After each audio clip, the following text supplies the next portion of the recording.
সালামু আলাইকুম বন্ধুরা। আজকে সকালটা খুবই একটু ফ্রেশলি লাগতেছে, কারণ খুব ঠান্ডা ঠান্ডা আবহাওয়া। তারপরে এখন তো একটু বৃষ্টি হইতেছে বাহিরে। বৃষ্টি এমনি তো আমার খুব পছন্দ, কিন্তু বৃষ্টিটা দেখে খুব ভালো লাগতেছে, ঠান্ডা ঠান্ডা লাগতেছে, খুবই ভালো লাগতেছে। তো এই জন্য চিন্তা করলাম আপনাদের সাথে একটু শেয়ার করি। এই যে দেখেন বাহিরে বৃষ্টি হইতেছে মোটামুটি। এখানে নূরজাহান খুব মনোযোগ দিয়ে দাঁড়ায় বৃষ্টি দেখতেছে। ওরও আমার মতো বৃষ্টি খুব পছন্দ। আসলে বৃষ্টিতে ভিজতেও খুব ভালো লাগে, বৃষ্টিটা খুব ভালোই লাগে।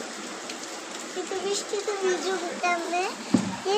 যদি আবার জ্বর মারায় তাহলে কি? নূরজাহান ভয় পাইতেছে বৃষ্টিতে ভিজলে যদি জ্বর আসে, এজন্য বৃষ্টিতে ভিজতে দেখতেছে না। সকালটা খুব ভালো লাগলো, খুব ফ্রেশ লাগতেছে, এজন্য আপনাদের সাথে শেয়ার করলাম। আল্লাহ হাফেজ।